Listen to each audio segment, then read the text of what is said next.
a Norwegian monster movie that is now streaming on Netflix. I think it's been streaming on Netflix for a couple of weeks now. The film is directed by Roar Uthaug and it stars Ine Marie Wilman. I think that's how you say her name. The story here for this movie is pretty simple. A Norwegian troll is woken up from a deep sleep from a mountain dig, and Norwegian troll in this movie is basically Godzilla with hair, or Godzilla with a facial expression. Godzilla with a long nose. That's probably my best way of describing it. Either way, this large behemoth troll monster thing comes out of the mountains, and obviously everybody has to figure out a way to stop it. So a ragtag group of heroes mixed of military personnel and a scientist led by her estranged father must try to find a way to corral this troll and to like stop it from doing any serious harm. Right off the bat, this movie actually loses a couple of points for me because I've been on social media for a while. I've been doing YouTube for a while too. And if there's one thing that I've learned about trolls, you don't chase them, you don't try to stop them, you simply ignore them. Therefore, you live a happier existence. I didn't see anybody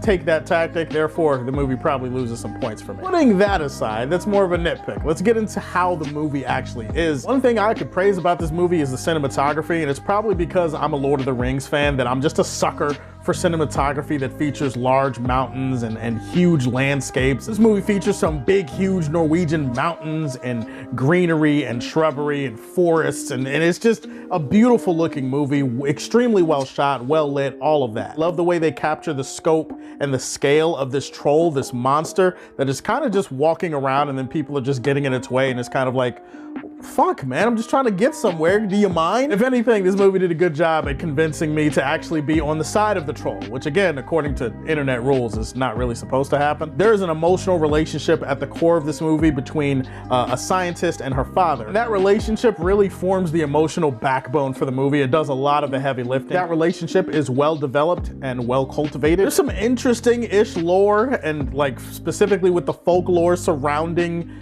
this troll and surrounding the history. The movie doesn't dive into it nearly as deeply as I wanted them to. I do like that some of those seeds were planted and some of those hints are there, and you can kind of pick apart and look at it, and I don't know, maybe if they do a sequel they could get deeper into troll mythology. I don't know who did the score for this movie, but they need a day off, or they need a raise, or they need their dick sucked, or some combination of all of that. I will say that this movie is a little bit slow burn in its approach, and where it doesn't let you get a clear look at the troll until like, I don't know, 30 or 40 minutes in. They don't overwhelm you with action. When the action is there, it's hitting hard. I think the biggest place that this movie gets let down is the screenplay and the story. The screenplay is littered with some really silly and stuffy dialogue that doesn't really fit. The movie has a lot of exposition scenes where characters have to explain something to another character. The only problem with these scenes, because these scenes are pretty much in every movie, we all know that at this point. These scenes are not only boring and take away from the real interesting stuff going on with the troll, but it's like the most obvious ham-fisted dialogue, expositional dialogue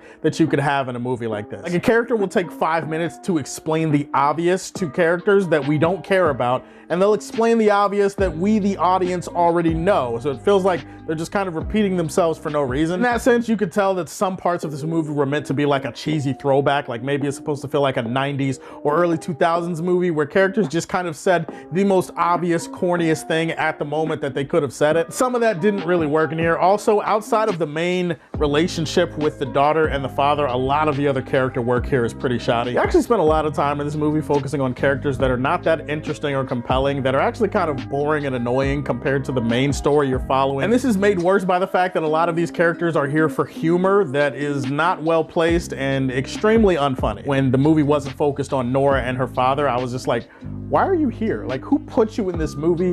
What purpose do you serve? Like, you're just kind of here for no reason. Beyond that, it is a monster movie, even if it's a Norwegian monster movie, which means there's gonna be a lot of cliches and tropes associated with it. A lot of predictable stuff does start to happen in the second and third acts. But overall, I did find some enjoyment with Troll. I think some parts of the movie are stupid, but most of it is somewhat entertaining. I think there are worse movies that you could enjoy on Netflix than Troll. But if you want to take the tactic of ignoring the troll, which is what you should do in most cases, I'm not gonna stop you. You're not missing that much either. Troll is actually a solidly entertaining movie that I can't highly recommend, but I'm still gonna say I had fun with it.